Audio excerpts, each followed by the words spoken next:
a subtle sound, that of a metal club making contact with the ball. But it's also an important one, signifying spring is now in session.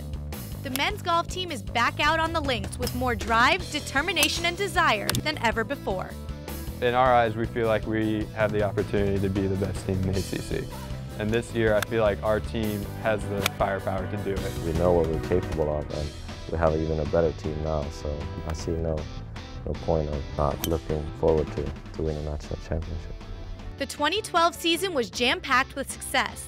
The Noles finished third in the ACC, tied for third in the regional championship, and earned a ticket to the West Coast for the NC2A championships. Oh, it was very exciting. It was like a 3-day, 4-day adrenaline rush. And it's something I've never experienced before, and it was the most nervous I've ever been, just because you're carrying your whole school on your back and not just yourself. It was incredible. Like, we spend every day together working to get to that point, and then to finally make it, it was an accomplishment for us. But one single shot put an end to the Seminoles' run for first. We were so close with getting into a playoff by one shot, and so that really kind of ekes at the players who are coming back or returning. It just comes down to making shots at the right moment, and I guess we didn't do that. It's all about that day, and we were all, like all the players that are playing the national championship, they're all really, really good and all playing on kind of the same level. So it's from day to day. It's bad breaks, you have good breaks. One shot here or one shot there can be from losing or winning. It's a really good bad feeling because you want to win and you want to get up there really high. And I know we had the capability of doing that with the talent on this team, but it's also a really good accomplishment to look back and say we were a top 10 team in the country. And it's really going to help us motivate us to get there again and do better this year. The boys are working hard to improve their game with every swing. But aside from practicing harder, the team believes that more discipline is necessary to succeed. Discipline is one of our key words that Coach uses a lot, and it's something that the players take to heart. The thing we need to improve on the most is we need to get a little tougher, and that's going to require some discipline and habits and changing things that they do on a daily basis. Discipline means a lot to us as a team. If you want to be the best, you got to be disciplined and come out here and work hard 100%, give it all. And that's what we do. But discipline doesn't mean they can't have a little fun. Our thing is we want to have more fun than any team in college golf. That's our deal, is no one has any more fun than we do. We're a lot of fun. I think we all get along, we're all joking with each other. We all love to have a good time. We're a good group of guys. We all get together great. I think this is one of the best teams as far as relationships go that I've ever been a part of. These guys work hard and play harder.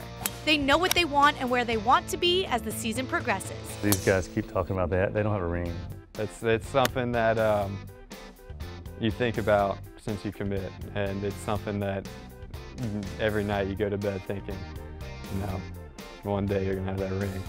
It's pretty cool when you see athletes walking around with those rings. You want one, and you want one pretty bad after 2.5 years. Spring has sprung, the season is underway, and the men's golf team is on a course for a national title.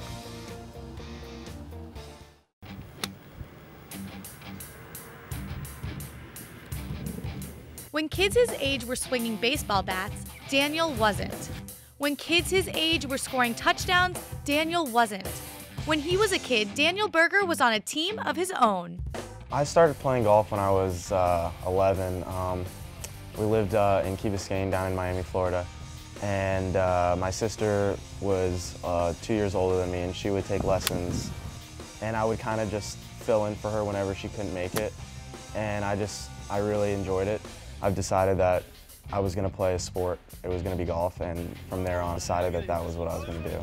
It's family that first connected Daniel to the sport he fell in love with, and it seems to also be a family affair when it comes to being a competitive athlete. Daniel's father, Jay Berger, is a former professional tennis player. Daniel grew up around the courts with his dad, but instead of a racket in his hands, Daniel holds a metal club. I think the biggest thing was that he was always on the tennis court all day, you know, with his work. And I don't think it would have been as fun for him, you know, to go from the tennis court right back to the tennis court with me. So I think it worked out for both of us that I chose golf. Instead of following his dad's footsteps on the court, he made his own mark on the links. And when it came time to decide where to play in college, he veered off the taken path once more. Tallahassee became home and the team became his family. And as the rookie amongst the veterans, Daniel had a lot to learn. Oh, well, I mean, when he came in, he was really an unstructured person. I mean, he had never had anybody tell him what to do or require anything of him. And he always wanted to do the right thing. He just wasn't used to being at a specific place, specific time. First team meeting, he didn't bring his team handbook, and he might show up a little bit late here and there. And our rules are we punish the whole team. We never punish an individual. So it didn't last long. It wasn't good. I mean, a lot of times we would run in the morning because of me. I figured it out pretty quick. With every putt, swing, success, and mistake, Daniel began to see a change in his game. Basically, it just comes down to how hard you practice. And in the fall, being so disorganized, I didn't really figure it out. And then once I figured out that, the best way to be successful is just practice hard. And once I figured that out, it was pretty easy. I mean, everything just kind of took care of itself. And as quickly as he shaped up, the team learned just as fast how much this freshman truly meant to their success. The thing that sticks out is just how much of a better player he was from the time of he got here till the end of the year. At the end of the year, he was arguably our best player. 2 to 3 months before that, he was trying to be our 5 guy. He stepped up in big situations when we needed him, and he progressed as a player all throughout the year, and then at the end of the year, he turned into a really, really strong player and helped us out in key situations. His physical game isn't the only thing that makes him a standout athlete. It's what's inside his head that sets him apart.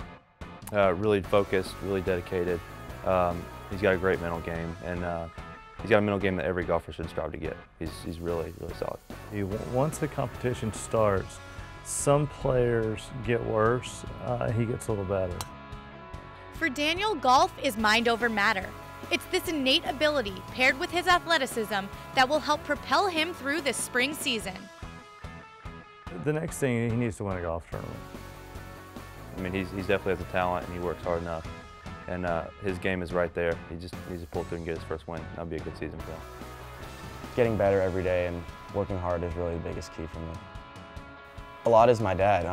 He had an unbelievable, junior tennis career. Try to, make my goals according to, how far he's gone when he was a tennis player. Obviously, it's not the same sport, but you can do it in golf too. A year older, a little bit wiser, and with both families behind him, Daniel Berger is ready for the course ahead.